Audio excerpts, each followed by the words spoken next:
Hi everyone, welcome to my channel. आज म share गर्दैछु चिकन बिरयानीको एकदमै इजी रेसिपी।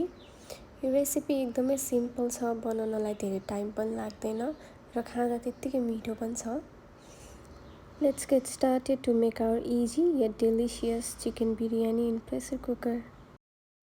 सुरुमा मसँग छ 1.5 kg चिकन ड्रमस्टिक। अब म यसलाई म्यारिनेट गर्छु। म्यारिनेट गर्नको लागि हामीलाई केही स्पाइसेसहरू चाहिन्छ। सुरुमा मैले राखेँ थोरै टर्मरिक पाउडर, त्यसपछि मैले राखेँ थोरै चिकन मसला, थोरै गरम मसला पनि राखेँ, सम रेड चिली पाउडर, अनि लास्टमा मैले थोरै बिरयानी मसला पनि राखेँ।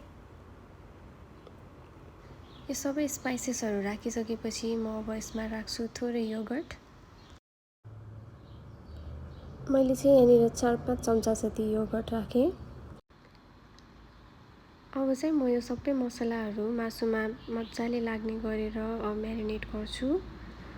म्यारिनेट गरिसकेपछि म चाहिँ यसलाई 4-5 घन्टा रेस्ट गर्न राखिदिन्छु, और ओभरनाइट राख्दा पनि हुन्छ है त। अब चाहिँ म जान्छु सेकेन्ड प्रोसेसतिर, त्यो चाहिँ हो राइस रेडी गर्ने। मैले यो कपको 3 कप चामल लिएँ यहाँनिर,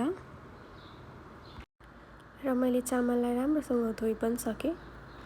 अब चामल बोइल गर्नुपर्छ र त्यसको लागि मैले एउटा भाँडामा पानी तताएको छु, र यो तातिसकेको पानीमा अब मैले यहाँ चामल राख्छु। त्यसपछि मैले यहाँ एउटा बे लिभ्स र 3टा कार्डमम पनि हालेँ, जस्ट त्यो नाइस अरोमाको लागि। त्यसपछि मैले थोरै सल्ट पनि हालेँ, र लास्टमा अलिकति बटर हालेर चाहिँ अब यसलाई बोइल हुनलाई छोडिदिन्छु।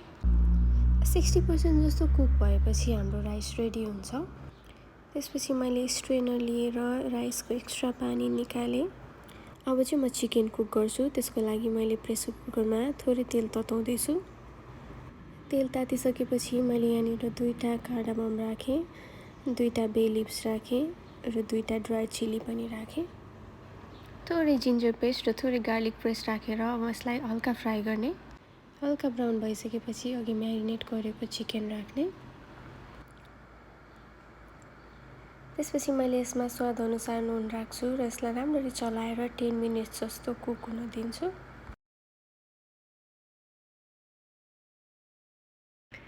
र बिचमा चाहिँ 1-2 चोटि चलाउनु पनि पर्छ, चिकन सबैतिर राम्रोसँग कुक होस् भनेर।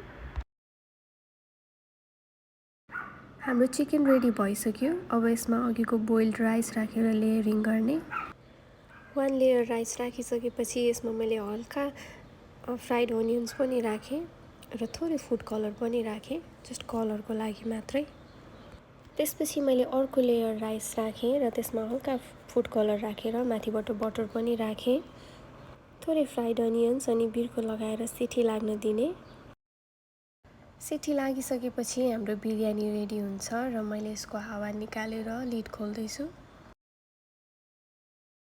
हाम्रो चिकन बिरयानी रेडी भइसक्यो। अब म यसलाई सर्भ गर्छु। हेरौँ है त कस्तो भएछ।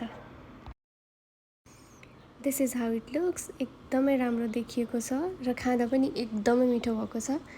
हजुरहरूले पनि ट्राई गर्न सक्नुहुन्छ घरमा इफ यु आर इन्ट्रेस्टेड।